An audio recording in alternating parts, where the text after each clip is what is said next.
Cheers, this is White Russian. My name is Maria L. Today we have a wonderful guest. He's an associate professor at the University of Regina and the most progressive member of the Regina City Council, in my humble opinion. Andrew Stevens, welcome. Thanks for having me. How are you feeling today? Great. I'm glad it's Friday. I have some afternoon activities planned after a very busy week and just getting ready for next week, which should be a lot more work. A lot more work. Oh my God. You already have so much going on.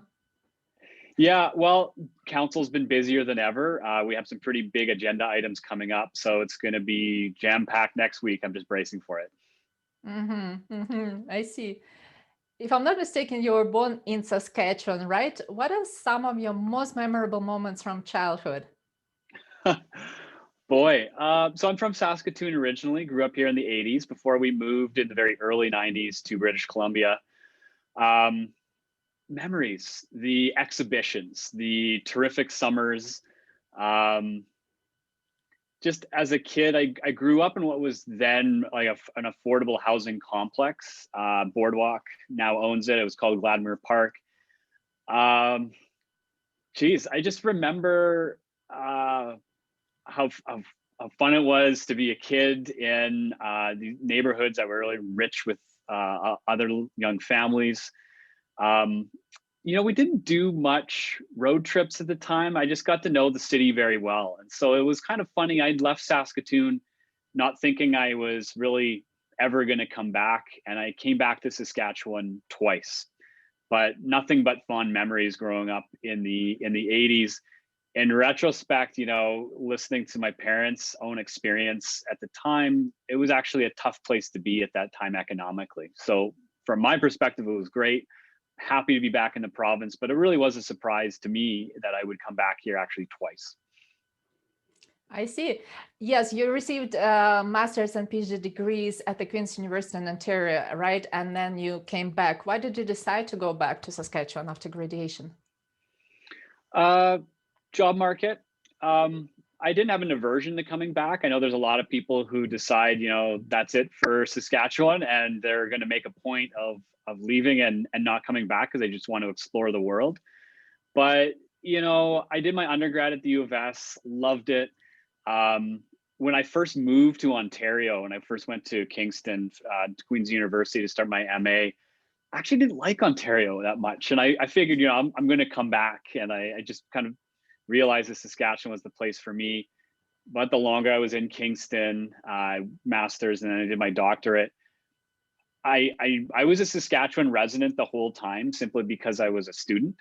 And I finished my PhD. I was like, no, I'm in Ontario now. We have friends here. I have a life. I had no idea what I was going to do. The job market is what it is, even if you have a doctorate. But I was lucky enough. I did a year of sessional work. I was getting applications for postdocs. I was getting book contracts out there. And I was applying everywhere. And I had a friend who was here at the University of Regina. And so when you're recently out of a PhD program, you apply for jobs, all jobs, even if you're marginally eligible for them. And it panned out. It was great. I was really excited to come back. I didn't have a chance previously to live in Regina, but I had friends here. And there's been no regrets. It was incredible that as soon as I came back to Saskatchewan, there for a lot of people, there was a warm embrace. It's very familiar. And it was really it was a job opportunity, and the fact that I still have family and some friends still in the province, that didn't hurt at all. Yeah, that makes total sense. You became a city councillor in 2016, and in November 2020, you were re-elected with 72.3% of vote, which is, by the way, quite impressive. What are the key differences this time around compared to your previous term? And I mean, not just the changes with respect to the city council itself, but the way you feel as the city councillor. It's a really good question. I think when I first got elected in 2016, very nervous. There were more established councillors and the mayor at the time than there were new people. So there was a bit of a feeling of being an outsider.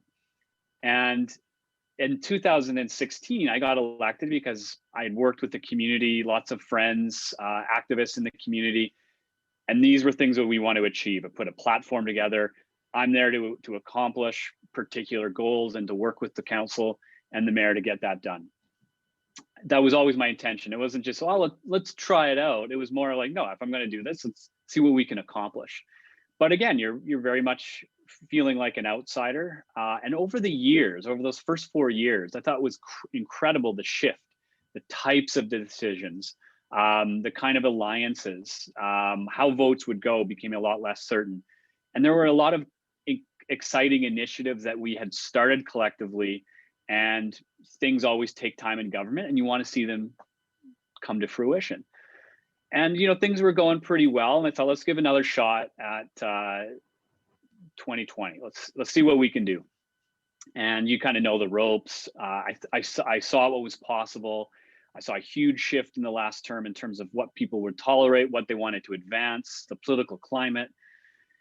What's different now is you actually have, I would argue, more new people, more new ideas. I think the pace of change is so much quicker. I'm astounded at what we voted on and how many resolutions we've passed in the last couple of months. It actually feels like it's been at least a year on council. Everybody's new. And what was great is we all get to kind of learn together. And it's the most democratic and accountable system of government. A lot of stuff we've finalized, as contentious as it was, for instance, getting some resolution to the John A. Macdonald statue, bike bylaws, real money for homelessness and housing in Regina, more money for harm reduction, addiction support. We're making really, from a policy perspective, some pretty important changes and confirmation of some of the decisions that we made in the last 4 years. I would say it's just the workload has gone through the roof for the better. COVID has certainly thrown a wrench into the mix here in terms of what the work entails. How you engage with people has changed, obviously, but being stuck inside for the most part means that you have opportunity to focus really on the mechanisms of the city, finding new ways to interact, and really trying to set your sights on what does a post-COVID Regina look like? How do you get ready for it?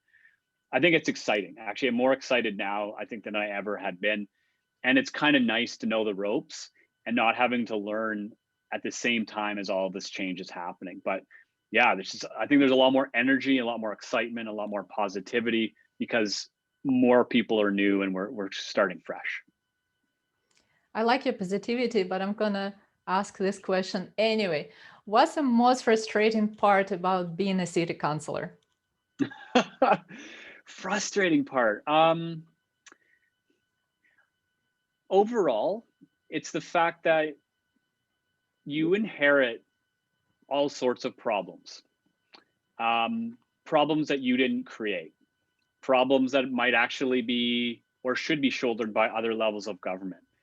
You, as an individual councillor, often get blamed for it, and directly, like, this is your fault, you made these decisions. And in some cases, well, in all cases, I own my decisions. But in some cases, I was being blamed for things that had taken place before I was even living in Regina. In some cases, before I'd even been born, previous mayors. But in real terms, like, all the problems rest with municipalities. But we don't have the financial clout, we don't have the power or the authority to make the kind of big changes that we need to. And often people will tell you, like, quite literally, shut up about homelessness, addictions, overdoses, social problems. You like that stuff? Run to be an MLA or run to be an MP. And my response is no. If you're a resident and there's a hardship facing you, I don't care what it is, let's figure out how we can address it. Sure, there's lots of stuff we can't handle. We don't have hospitals as a city, we don't have social services, etc. But there's stuff that we can do. We can partner with other levels of government. So I think overall, it's just the fact that we shoulder a lot of responsibilities that aren't ours to solve, but we're accountable for them in some way or another. And the second most frustrating thing is just, in some circles, quite frankly, in the city, there's an aversion to change. And some people say, city councillor, garbage, roads, potholes, stop bothering with all this other big picture stuff, the environment, renewables. Just like, no, you don't need 11 people around the table talking about potholes and roads. You need an active, engaged, democratically elected body to talk about all of that stuff and more. So I think it's just a frustration with the fact that there are some entrenched interests in the city that just don't want you to do different things. You don't want to change, you don't want to embrace innovation, and they struggle when things happen too fast. That's one of my frustrations. And those are wonderful people. I want things to change, and I want them to change faster rather than slower. And yeah, I'd say those are my two big frustrations. I see. What do you think about the new mayor so far? How different is your approach to decision making compared to the previous mayor? It's a great question. I will say, to start with, I have a lot of respect for the previous mayor, Michael Fougere. We did not get along on a lot of items, but I learned a lot, and I listened to his advice. And I didn't take it all on some issues, but I learned a lot. Both are incredibly hard workers. I might not have agreed with everything the previous mayor or the current mayor does, but both are incredibly hardworking. There is no questioning their commitment to the city and to the people. The previous mayor, you know, he'd been around for a long time. He knew the city better than anybody on council. He had been a long-serving councillor, and then he was the mayor at that time for 2 terms, going into his 3rd. You know, the approach that's different is, one, you know, with Mayor Masters, she's brand new, along with other new councillors. So it's kind of like we're all working together to figure out where we're at. When you come in with a mayor who's been around for a long time, it's kind of like you're jumping into a moving river. Either you stand by the side or you jump in. And I'm saying, well, I don't want to go in that direction. How else can we navigate this? And you have established ways of doing things, ways of thinking about things, different ideological differences. But you can't let the ideology get to you. It's really the process, I would think, is very different. We have more meetings, we have more briefings. I think internally, in terms of knowing what the mayor and what all the councillors are doing, the transparency, I think, is very different. Previous mayor had no interest in really hiding things from us. I certainly don't want to be leaving that impression. But right now, it's like we're getting updates about things that I didn't know existed. So there is more of a collaboration at council about how we're going to move ahead. And it's very exciting for that reason. And also, just generally, we have new ideas coming from a new mayor. And that for me is just refreshing to begin with. And what's cool is that you don't have party platforms and positions and these partisan attitudes to get in the way. So you see these really chaotic votes simply because you find alignment on some issues and then you understand you're radically different elsewhere. And I would say that's what's different, is there's a lack of predictability around some issues, and I find that really exciting. But lots of respect for both, hardworking. I think in this sense, just the fact that we're both new and we want to learn together and we want to achieve some things as a team, I think that's one of the biggest differences. Okay. You were born in Saskatoon and now you live and work in Regina. I'm going to ask you this provocative question. There hasn't been a Saskatchewan person who hasn't compared Regina and Saskatoon, and a lot of people prefer Saskatoon, either secretly or openly. And to be fair, the city has seen some noticeable improvements over the past 10 years, which include the Ramai Art Gallery and the upgraded river landing area. As for Regina, there hasn't been much going on in terms of new infrastructure that improves the quality of city living. Why is it so? Well, I'm glad you didn't ask me which city I like better, because that would be very awkward. And I have a special place for Saskatoon. Why is it different? I cannot really isolate that. And I struggle with it all the time. Some people say it's a government town. Well, what does that mean? Kingston was a government town. Ottawa's a government town. Edmonton's a government town. Like, there's tons of government towns out there. I can't put my finger on why is there such a different approach to city building. And I don't know when that originated, but I would say that, in the last 15, 20 years, if I kind of do my own history on this, there were decisions made in Saskatoon that created the conditions for what you're talking about now. We might want to think of downtown revitalization. We might want to think about river landing, condo development, office tower development. Meanwhile, in Regina, we struggled to fill a hole that was downtown that promised something quite remarkable. Why? We came through the same period. You know, I was also told, this was before my time here, you know, Pat Fiacco had a lot of energy and excitement about Regina. I have to say, as someone who's not from the city, that people really that are from the city don't like the city.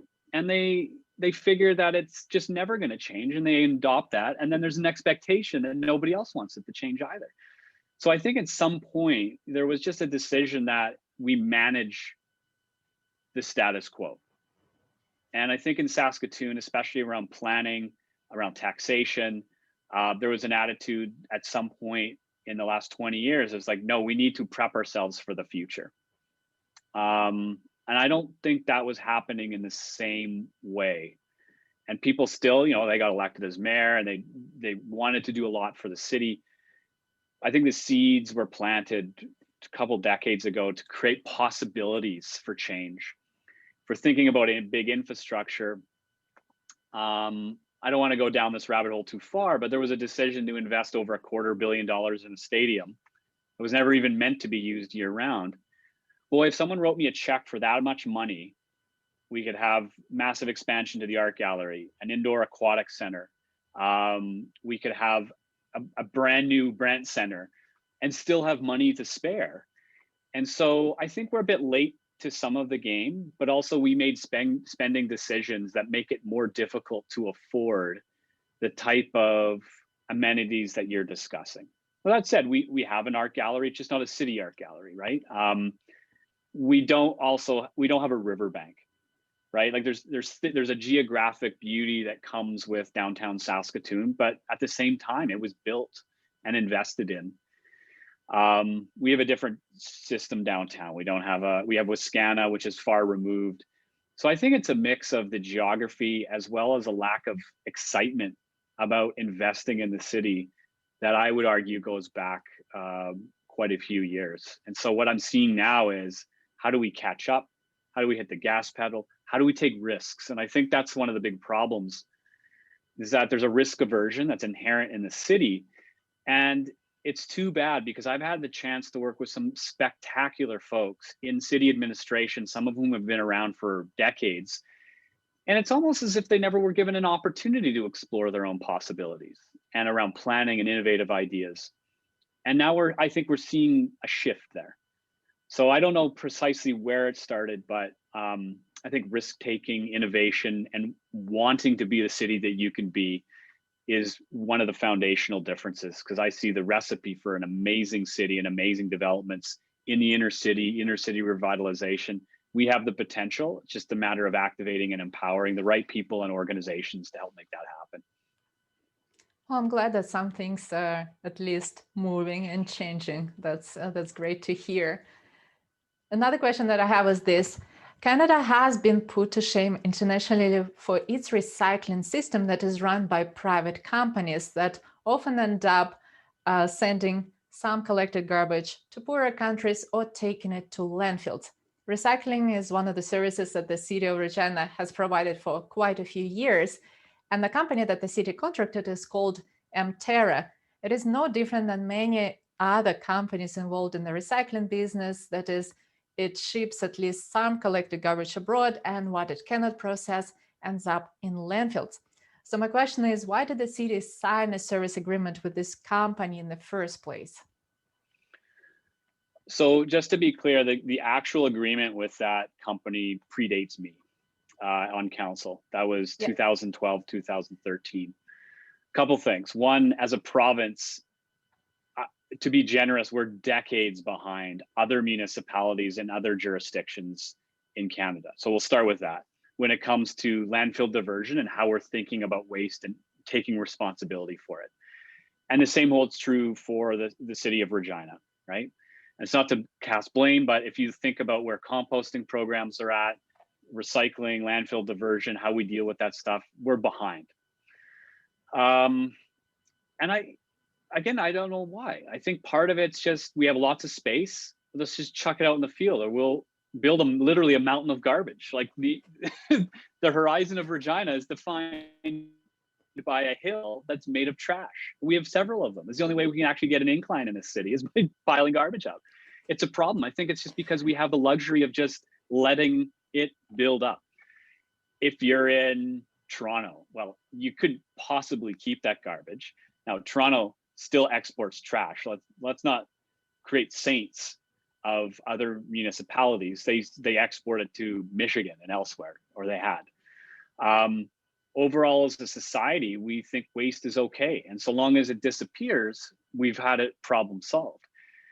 In terms of how we deal with what's diverted from a landfill, we're not alone as a country for not accounting for it properly, right? China is the world destination for garbage, for the lack of a better term.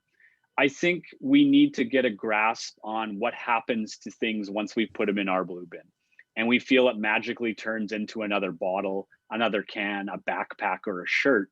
Well, no, actually, it's clumped together, sold on a market, and shipped to port facilities, and then off to economies like China, who are saying now, stop sending us your trash. You have contaminants in the recycling goods, and they're saying no. So it's not just Saskatchewan; it is, I'd say, North America, and we don't take ownership over consumption. That's a problem. Why did the city do this? I don't know, and I'm really puzzled by it because when I first moved here, we were so far behind. I think it was, well, let's rush to catch up. Every other city, especially a capital city, has curbside pickup of some kind. When I lived in Kingston, which has 120,000 versus the 220 in Regina, we had a composting, a little bucket. We had a gray bin, a blue bin, and my garbage was a tiny little metal can. Like, I don't need a giant dumpster. Like, we were able to sort through it, but you had to sort through it. And so I privately paid for that service when I came to Regina, because I was like, I'm from Saskatchewan. I'm like, oh, right, we just don't do that stuff here. And then the city went to a simple curbside pickup model, throw it all in the blue bin. But again, it's the same idea, which is you chuck it in a big receptacle and it magically disappears. I got a sense of how much waste I was producing when I had to sort through cardboard, styrofoam, bags, bottles, different kinds of bottles. You are physically embedded with your garbage. And then you're like, well, I don't want to sort this. How about I buy less stuff? Well, now it's just like, no, I want to chuck it all in this blue bin so it magically disappears. Part of it's social, education. Culturally, I think we're so far behind. And I think it's because municipalities didn't risk offending residents by saying, do better. We all need to do better, and we're going to handle that. I would argue, to your question, and I'll conclude with this, next time we partner with an organization, I think they have to do better. I've visited that facility. I know a track record of that company outside of Regina. How we ever signed a deal with them that said that they didn't have to take plastic bags and a whole host of other items. Bad contract, bad policy. We need to do better. And sadly, they signed a deal that was way too long. So I think this council is actually going to have a chance to revisit that contract as it expires, and frankly, do more. And part of that means more limits on the garbage we're producing, namely a ban on plastic bags, which will be coming into force after COVID subsides. Yeah, if I'm not mistaken, it's next year, right? Mm-hmm. Yeah, and it was delayed because of COVID, even though, frankly, you don't need plastic bags because of COVID. We knew the disaster politically that was going to mean. So we put a pause on implementing it. But next year, we're going ahead with it. Mm-hmm. Yes, I certainly didn't mean to blame you for signing that agreement. I knew it happened before you in 2012, around that time. And it expires, I think, next year. So yes, it will be great for the city to have that discussion. Hopefully something will improve. If not this company, then at least maybe it's possible to contract another vendor to provide a better service for sure. The other question that I had relates to a city budget for policing. Why is it growing by more than $1 million every single year? Well, I'll editorialize in a minute, but just objectively, the cost of policing, which is a reactive, approach to dealing with social problems and those social problems manifest as crime in some cases, police forces are expensive. We'll just start with that. And I'm not saying that they're overpaid. I'm saying that this is what police officers are paid across Canada. There's a benchmark that we set. And so if you just think of the base unit cost of an officer, they're not cheap. And maybe they shouldn't be, right? You don't want poorly trained and poorly paid police officers. You want them highly skilled, educated, and competent in all sorts of scenarios. And so you compensate them fairly for it. But it just leads to the most expensive, per employee civil service that we have. And that's the same across North America, certainly Canada and the United States. You add up overtime. The editorializing is it will never be cheaper. We will have to spend at least $3 to $4 million every year just to maintain the status quo. And so this budget also had new officers, and there's probably going to be a request for additional officers until we reach a certain threshold. The price will escalate exponentially as we do that. That's a reality. So unless you freeze the number of officers or decrease the number of officers, you're never going to be able to achieve a 0% increase, to be quite frank, in the police budget. So that's an objective account. The editorializing is, well, then let's do something else. And I don't want to cast blame, but I think the assumption in the decades past is crime equals more police, not the social determinants, not introducing different measures of dealing, for instance, with homelessness or addictions. Police was the knee-jerk response. And the police are rightfully saying, well, look, until you sort out all of these other problems, until we start actually thinking long-term and intergenerationally, quite frankly, this is what you have. It's 2 a.m. Someone's busting into your garage. Who are you going to call for that? And let's say, that's crime. Well, if it's my case, let's say someone has a drug habit, addictions, housing. Yeah, they might just be here for fun. They're breaking into a garage. But if there are other problems associated with that, the police are a reactive response to it, and it will not get cheaper. And I think people need to be more concerned about that. And it doesn't mean it has to be defund the police. It has to be, okay, what's the problem? How do we address it? And is it right that the police have been shouldered with this responsibility? So it will remain the most expensive city service, I would argue, until we get a handle on all of those other problems that they're responding to. Yes, makes sense. The other question I wanted to ask you is this, and you briefly touched upon it.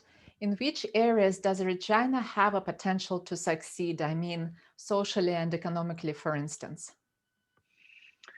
It's a good question. So, recently we've heard a lot about value-added agriculture. We've talked about biodiesel. We've talked about canola crushing kind of feeding into it. Well, that's one way of intersecting with what Saskatchewan has long done, which is agriculture, and then feeding it into value-added industrialization. I would say another area that we can talk about and that relates to that approach is we need to become a renewable energy hub. And that means regional cooperation. And that also means tapping into the kind of talent that we're producing at the University of Regina, the U of S, engineers, social scientists, and others who are thinking about what's this future going to look like for Saskatchewan, and how do we create Regina as an epicenter of that change? And I think that's a possibility in terms of our wind and solar potential.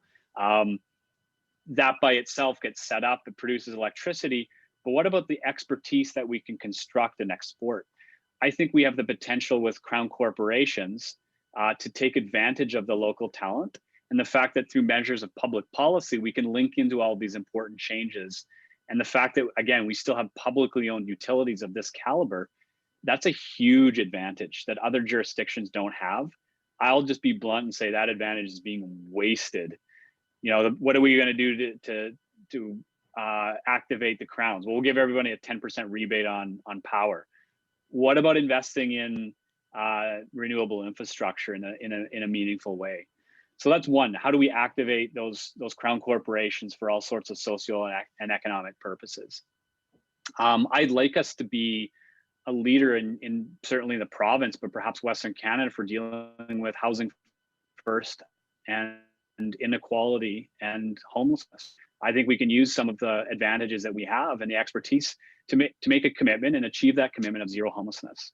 I'd say we have tons of potential in terms of the kind of land that we can activate, that we can use, take some investment, take some ingenuity.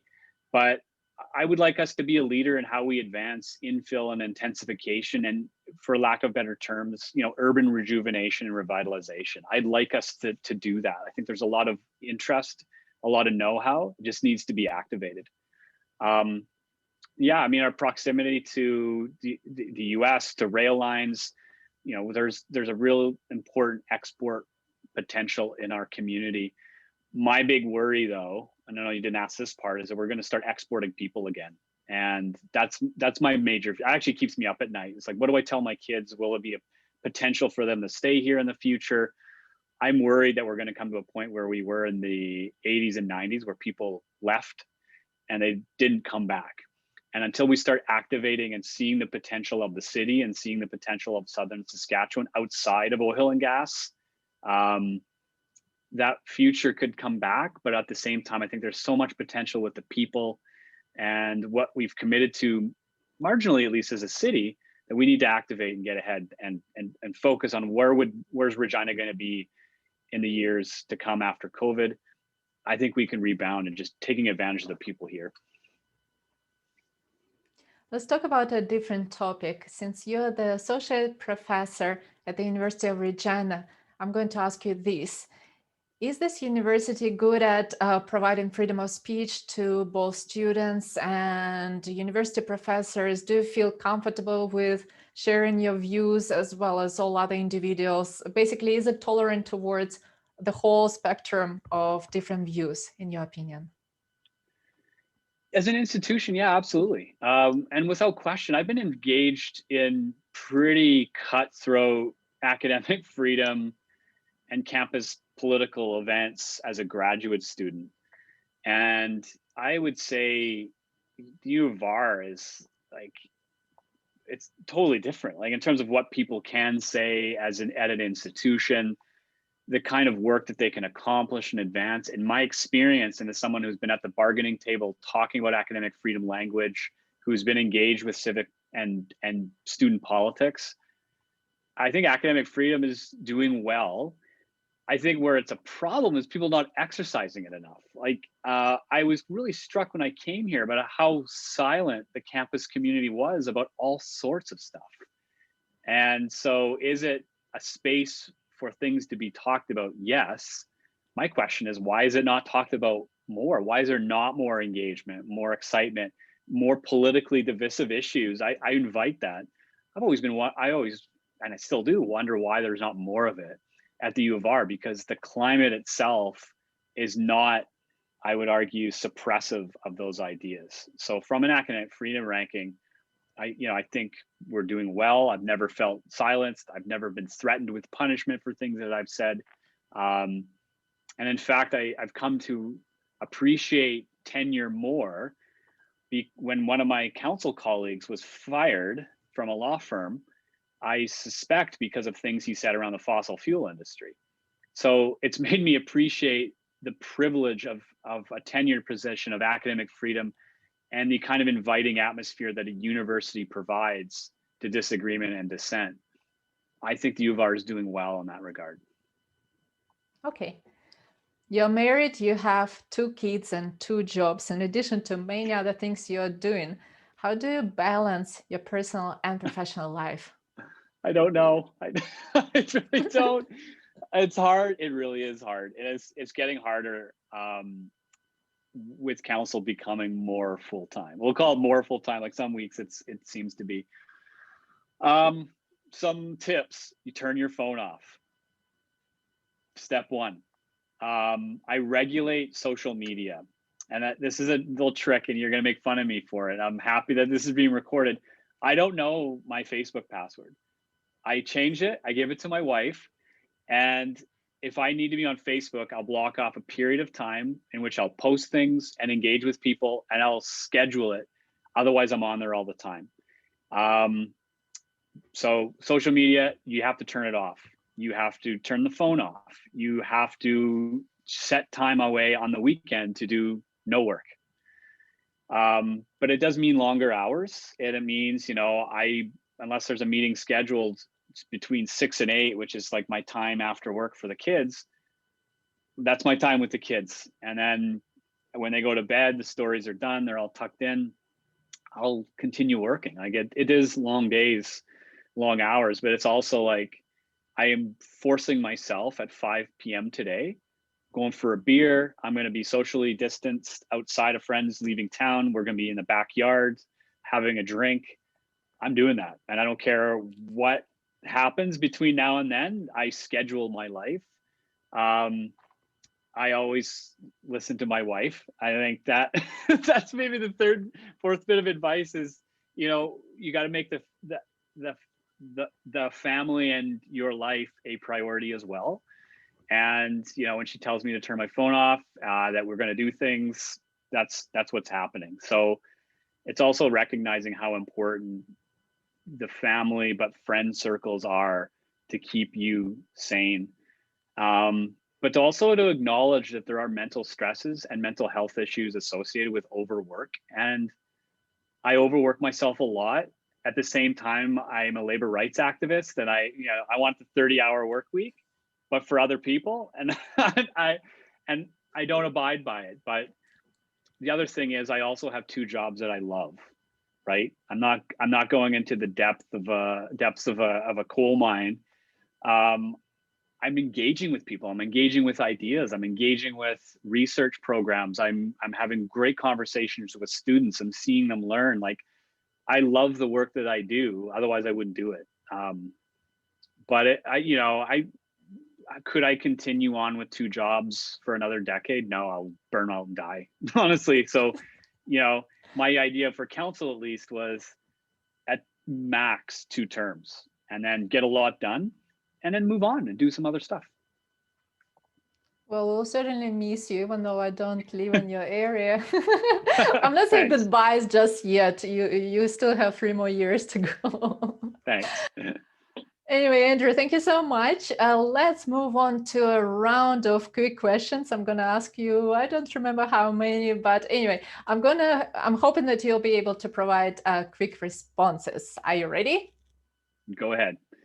Okay, cool. What's your favorite place on Earth? Favorite place on Earth? Oh boy.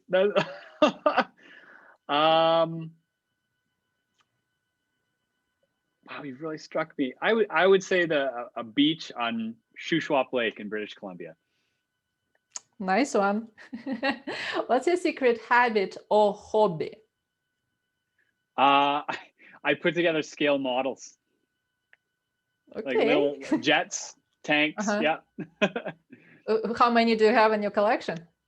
I just started it in the last couple of years. I have 2 complete, and I'm working on this little World War II armored car. And then my mom got me a submarine that I'm going to work on next. I'm very excited about it. Yeah. In your opinion, which trait of your character attracts people the most? Trait? I don't know. I'm going to say my honesty, just because I like to be blunt and I like to be very clear with where I'm at. Presuming that's it, but others might have a different thought on that. It's true. Is there anything that makes you feel disgusted? Intolerance, racism, and a lack of acceptance for people. I think I find it's very hard. I find it very disgusting, honestly. What's your biggest fear? Boy, what's my biggest fear? Just uncertainty about the future. I don't mean to be dismal about it, but like I worry about the future, for instance, of the U of R, and I see Laurentian. So I'm not saying these are all rational fears, but where's the university going to be at? What will students expect of me 5-10 years from now? Where will the city be financially in terms of its environmental goals? So it's really like that 5 to 10 year horizon. the uncertainty about where we're going to be at, that often wakes me up. What do you wish you were better at? What do I wish I was better at? Well, for one, I wish I could play a musical instrument, and I I had the patience for it. So I'll actually start with, I'll say with that, I wish I had more patience. Okay. What will you tell God when and if you meet?